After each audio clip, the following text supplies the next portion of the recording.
जय हिंद दोस्तों, मैं कुणाल आपका स्वागत करता हूं। ये हमारे इंडियन सोसाइटी एंड कल्चर का पहला लेक्चर है और आज के टॉपिक के अंतर्गत हम लोग भारतीय समाज और संस्कृति को समझने का प्रयास करेंगे। तो आइए देखते हैं कि इंडियन सोसाइटी एंड कल्चर के अंतर्गत हमें क्या क्या पढ़ना है, जिसमें सबसे पहला अपना टॉपिक है समाज होता क्या है। इसको सबसे पहले समझेंगे। ये शब्द है समाज, इस समाज को समझेंगे, उसके बाद आगे बढ़ेंगे। तो यहाँ पे जो समाज की जो हम लोग जो समझ है मूलभूत स्तर पर लेंगे, ना कि सोशियोलॉजी के स्तर पर, यानी कि समाज शास्त्र के स्तर पर बिल्कुल नहीं लेंगे। हम लोग यहाँ पर जनरल स्टडीज़ के हिसाब से पढ़ेंगे। तो यहाँ पर हम लोग समाज की मूलभूत बातें करेंगे, जहाँ पर हमें समाज की एक व्यवहारिक रूप में समझ विकसित करने का मौका मिलेगा, क्योंकि आप सिविल सर्वेंट बनने जा रहे हैं और सिविल सर्वेंट को समाज से इंटरेक्शन करना होता है। अगर सिविल सर्वेंट समाज से इंटरेक्शन नहीं करेगा तो कहेगा सिविल सर्वेंट। तो आप सिविल सर्वेंट बनने जा रहे हैं तो आपको समाज की समझ बेहतर होनी चाहिए। उतनी गहराई में तो यहाँ पर बात नहीं करेंगे, लेकिन एक व्यवहारिक रूप में बात करेंगे। तो यहाँ जो समाज है एक भ्रामक स्थिति उत्पन्न करता है। कैसे भ्रामक स्थिति उत्पन्न करता है? अगर हम लोग इतिहास में प्रवेश करें तो हमें आर्य समाज नजर आएगा, ब्रह्म समाज नजर आएगा, औद्योगिकृत समाज नजर आएगा। इसके अलावा हम लोग देखेंगे कि पूर्वी समाज, पश्चिमी समाज, पशुपालक समाज, उसके बाद कृषि प्रधान समाज, सहयोगी समाज, भारतीय समाज, ये सारी चीज़ें हमें नजर आएगा। तो ये इन सब चीज़ों को समझने के लिए सबसे पहले हम लोग समझेंगे कि समाज होता क्या है, क्योंकि ये एक समुदाय खास को डिनोट कर रहा है। लेकिन हम लोग समाज को एक थोड़ा सा यहाँ पर व्यवहारिक रूप में समझने का प्रयास करेंगे, क्योंकि इससे मेंस में प्रश्न पूछे जाते हैं। तो समाज को समझने के लिए अलग अलग एंगल से समझेंगे कि अलग अलग फिलोसफर ने क्या क्या अपना मत दिया है। तो समाज को समझने के लिए सबसे पहले अरस्तु ने अपना मत प्रस्तुत किया। सबसे पहले तो नहीं कहेंगे, लेकिन समाज की समझ के लिए, यानी कि समाज होता क्या है, समाज की समझ विकसित करने के लिए ग्रीक दार्शनिक, ग्रीक फिलोसफर अरस्तु ने कहा कि जो मनुष्य है एक सामाजिक प्राणी है। ठीक है ना? तो जो समाज को हम लोग समझने का प्रयास करते हैं अरस्तु के माध्यम से। तो जो अरस्तु हैं, जो कि ग्रीक दार्शनिक, ग्रीक फिलोसफर हैं, इनका जन्म होता है यूनान में 384 बीसी और मृत्यु हो जाती है 322 बीसी के अराउंड में। और इन्होंने समाज के संबंध में 2400 साल पहले क्या कहा था उसको हम लोग समझेंगे। तो ये कहते हैं कि the man is by nature और सोशल एनिमल। ठीक है ना? और नहीं होगा, यहाँ पर ये होगा। ठीक है, इसको थोड़ा सा समझते हैं। तो जो ग्रीक दार्शनिक अरस्तु है, जिनका जन्म यूनान में 384 बीसी में हुआ, इनकी मृत्यु 322 बीसी में हुआ, यानी कुल समय मिलाकर देखें तो 2400 साल पहले इन्होंने समाज को परिभाषित करते हुए कहा कि the man is by nature a social animal. By nature या by birth a social animal, इनका कहने का मतलब है मनुष्य जन्म से ही एक सामाजिक प्राणी है। जन्म से ही कैसा है? एक सामाजिक प्राणी है।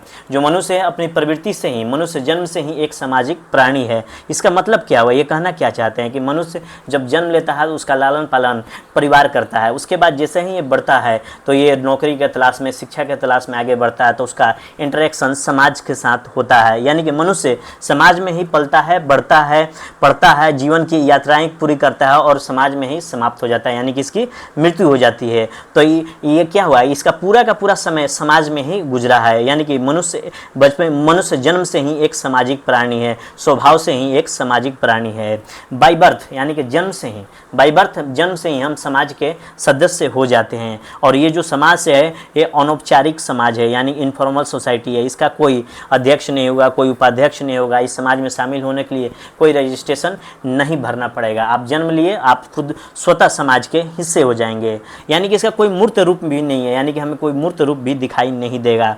ये अमूर्त है, यानी कि अब्स्ट्रैक्ट है। यानी मनुष्य के रूप में जन्म हुआ है तो आप समाज के अपने आप हिस्से हो जाते हैं। तो ये जो समाज होगा अनौपचारिक होगा, ये अरस्तु कहते हैं। ठीक है? तो अरस्तु क्या कह रहे हैं? The man is by nature social animal. By nature को हम लोग यहाँ बाय बर्थ भी कर सकते हैं। ठीक है? तो इनका ये कहना था। अब देखते हैं अगले जो विद्वान होते हैं एडम स्मिथ, जिनका जन्म 1723 में हुआ और मृत्यु 1790 में हुआ। और ये कहते हैं समाज के संबंध में कि मनुष्य ने पारस्परिक लाभ के लिए जो कृत्रिम उपाय किए हैं वो समाज है। यानी कि मदद करने से जीवन आसान हो जाता है। एक दूसरे की मदद करने के लिए समाज का निर्माण किया गया है, यानी कि कृत्रिम उपाय किया गया है। तो समाज का निर्माण हुआ कैसे? ये कहते हैं कि परिवार की रचना हुआ कैसे? सबसे पहले परिवार की रचना, फैमिली से फैमिली बना बना, फैमिली से फैमिली बनने के बाद समुदाय से समुदाय बना, फिर उसके बाद एक और समुदाय जुड़ा, उसके बाद हम देखेंगे कि फिर सोसाइटी बना यानी कि समाज बना, उसके बाद देखेंगे फिर एक और समाज इसमें जुड़ गया और इस तरह से राज्य का निर्माण हो गया। तो इस तरह से हम क्या करेंगे, देख रहे हैं कि जो समाज की परंपरा है, व्यवहार है, आचरणों को अपनाना ही क्या हो जाएगा, समाजीकरण हो जाएगा। तो हम समझते हैं कि समाज का जो हिस्सा हम लोग बनते हैं, उसका हिस्सा हम लोग बनते कैसे हैं, तो यानी कि समाज की जो परंपरा है, व्यवहार है, उसके आचरण को हम लोग अपना लेते हैं, यही समाजीकरण कहलाता है। ठीक है, समाज में रह के हम लोग इंटरेक्शन करते हैं, एक दूसरे से बातचीत करते हैं, व्यवहार करते हैं, भाषा का आदान प्रदान करते हैं, तो ये क्या होता है, ये हम लोग समाज से इंटरेक्शन करते हैं और यहीं से हमारा समाजीकरण की शुरुआत हो जाती है। ठीक है, उसके बाद हम देखेंगे कि हमारे संबंध इसी आधार पर विकसित होने लगते हैं कि हम लोग किसी से कैसा व्यवहार करते हैं, किसी से कैसे हम लोग मिलते जुलते हैं। तो यहाँ पर कुल मिलाकर हम लोग क्या कहेंगे, समाज का उद्देश्य है लाभ की भावना, पारस्परिक लाभ की भावना, जहाँ हम एक दूसरे के लाभ के लिए काम करते हैं और यही इसका सामाजिक उद्देश्य भी होता है। The purpose of society is essence of profit of feeling of mutual benefit where we work for the benefit of each other and that is social purpose. ठीक है, सोशल पर्पस यही होता है एडम स्मिथ के अनुसार। फिर उसके बाद एक और सोशियोलॉजिस्ट होते हैं, एक और समाजशास्त्री होते हैं, रॉबर्ट मॉरिसन मैकाइवर, जिनका जन्म होता है 17 अप्रैल 1880 में और मृत्यु हो जाती है 15 जून 1970 में। ये समाज के संबंध में क्या कहते हैं कि सामाजिक संबंधों का जाल समाज है, जो सामाजिक संबंध होता है उसका जाल सामाजिक संबंधों का जाल क्या होता है, समाज होता है। यानी कि व्यक्ति होने के नाते आप पूरी दुनिया के सदस्य बन जाते हैं, जैसे फेसबुक से आप इंस्टाग्राम से या व्हाट्सएप से या ट्विटर से एक दूसरे से जुड़ते चले जाते हैं। यानी कि जो विशाल जाल है, जो विश्व है भी एक विशाल जाल के समान है और विशाल जाल में हम एक तंतु है, वही मूलतः समाज कहलाता है। तो यानी कि सामाजिक संबंधों का जाल समाज है, व्यक्ति होने के नाते पूरी दुनिया के सदस्य हम लोग बनते चले जाते हैं। इसके अलावा हम लोग देखेंगे बारी बारी से एक एक चीज़ों को तोड़ते हुए कि समाज का परिभाषा होता क्या है, इसको हम लोग समझते हैं पॉइंट वाइज में। यानी कि जैसे उन्होंने बताया कि अरस्तु ने कि जन्म से ही हम समाज के हिस्से हो जाते हैं, the man is a social animal, ऐसा इन्होंने कहा था अरस्तु ने। ये एक प्रकार का संगठन ही है, जो समाज होता है क्या होता है, एक प्रकार का संघ होता है, समूह होता है, संगठन होता है, ऑर्गेनाइजेशन होता है। ये किस तरह का ऑर्गेनाइजेशन होता है, एक अनौपचारिक संगठन है, इसमें आपको शामिल होने के लिए कोई एप्लीकेशन लगाना नहीं होगा, इसका कोई अध्यक्ष नहीं होगा। यानी कि ये क्या होता है, ये एक अमूर्त अवधारणा है, अब्स्ट्रैक्ट है। ठीक है, मनुष्य होने के नाते मैं समाज का सदस्य बन गया हूँ, इसलिए हर व्यक्ति समान होता है। इसमें क्या कहा जा रहा है कि मनुष्य होने के नाते मैं समाज का सदस्य बन गया हूँ, इसलिए हर व्यक्ति समान है।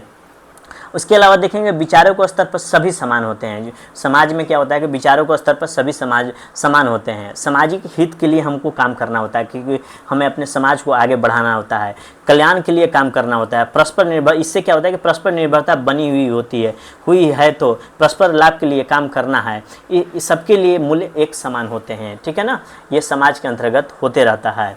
इसके अलावा देखेंगे व्यक्ति की अलग क्षमता होती है, उनके पास अलग संसाधन होते हैं, इसके आधार पर हम असमानता को मान सकते हैं, लेकिन विचारों के स्तर पे हम लोग समान हैं। तो समाज, उसके अलावा हम देखेंगे समाज में भी अंतर संघर्ष बार बार चलते रहता है, समाज अंतर संघर्ष से भी जूझता है। इस कारण समाज में परिवर्तन होते रहते हैं, इनर कॉन्फ्लिक्ट के कारण परिवर्तन होते रहते हैं। जैसे हम लोग अपना समाज की शुरुआत आखेटक युग से किए थे, आखेटक युग से वर्तमान में हम लोग कहाँ पहुँच गए हैं, सूचना युग तक पहुँच चुके हैं, जहाँ से बहुत ज़्यादा संघर्ष, सहयोग की भावना देखने को मिला और समाज क्या होगा, बदलता हुआ चला गया। तो इसलिए समाज जो है स्टैटिक संगठन नहीं है, स्टैटिक मतलब रुका हुआ संगठन नहीं है, इसमें परिवर्तनशील होते रहता है, गतिशील है और इसमें लगातार बदलाव आते रहते हैं, इसमें मूल्यों में परिवर्तन आते रहता है। समाज मूलतः पारस्परिक संबंधों की एक व्यवस्था है, अतः यह एक ऐसी व्यवस्था है जो परस्पर संबंधों पर बने हुए हैं। यानी कि जो समाज है मूलतः पारस्परिक संबंधों की व्यवस्था है, यह एक ऐसी व्यवस्था है जो परस्पर संबंधों के आधार पर बने हुए हैं। Society is a basically system of international relationship. ठीक है ना, इंटरनेशनल रिलेशनशिप से हम लोग एक दूसरे से जुड़े हुए हैं। तो इस तरह हम देखेंगे कि आगे चल के कि समाज जो होता है, फिर आगे भी देखेंगे कि समाज जो होता है, सामूहिक समाज भी हमें नजर आएगा, कलेक्टिव सोसाइटी भी नजर आएगा, जो कि जाति के आधार पे भी हो सकती है, धर्म पर आधारित भी हो सकती है। ठीक है ना, और धर्म पर आधारित समाज, प्रार्थना समाज, यहाँ पर क्या होगा, कोई जाति पर आधारित समाज होगा, कायस्थ समाज होगा, राजपूत समाज होगा, जो भी होगा धर्म पे आधारित समाज होगा। तो ये क्या होगा, यहाँ पर एक खास प्रकार की आपकी योग्यता होनी चाहिए कि आप इस जाति के हैं तो इसका हिस्सा बन जाएंगे। तो क्या होगा, एक समाज योग्यता के आधार पर, एक खास बिंदु के आधार पर हम लोग समाज को डिसाइड कर लेते हैं। तो विशाल समाज का आधार क्या है, अगर ये तो मतलब ये छोटे स्तर पे हो गया, देख लीजिए कि मतलब कि एक जाति एक धर्म पर आधारित समाज है। अगर विशाल समाज के आधार पर बात करें तो यहाँ पर हम लोग मनुष्य है, सदस्यता की एक ही योग्यता है कि आप मनुष्य हैं। विशाल समाज के एक अगर अगर अगर आप कायस्थ समाज का हिस्सा नहीं है, आप कायस्थ समाज का हिस्सा नहीं बनना चाहते हैं, राजपूत समाज का हिस्सा नहीं बनना चाहते हैं, आप विशाल समाज का हिस्सा बनना चाहते हैं, तो उसका आधार क्या होगा, मनुष्य होना होगा। सदस्यता का एक ही योग्यता है कि आप मनुष्य है। एक समाज सामूहिक समाज के हिस्से हैं, अपने अपने रुचियों के हिसाब से एक समाज बना लेते हैं, यानी कि अपने अपने रुचियों के हिसाब से भी एक समाज का निर्माण हो जाता है। तो आज हम लोगों ने समाज के संबंध में एक बेसिक जानकारी ली। अब आगे चलकर अगले दिन से हम लोग समाज, समुदाय एवं संगठन में अंतर को समझेंगे। तो अभी हम लोगों ने क्या देखा था, समाज क्या होता है इसको समझा था। उसके बाद एडम स्मिथ के अनुसार समाज क्या होता है इसको समझा था। इसके अलावा हम लोगों ने अरस्तु के संबंध में देखा था कि अरस्तु के अनुसार समाज का क्या मतलब था। उसके बाद हम लोगों ने देखा था कि मैकाइवर ने क्या बोला था। ठीक है, तो ये रहा अपना समाज का हिस्सा। ठीक है ना, तो ये सारी चीज़ें हम लोग समझ चुके हैं। अब हम लोग अगले लेक्चर में चर्चा करेंगे कि समाज क्या होता है, समुदाय क्या होता है, संगठन क्या होता है, इन तीनों में अंतर क्या होता है। इसको विशाल वे में समझेंगे, माने कि ब्रॉड वे में समझेंगे। तो आज भर के लिए इतना है। आपके सभी के लिए धन्यवाद। नमस्कार, जय हिंद।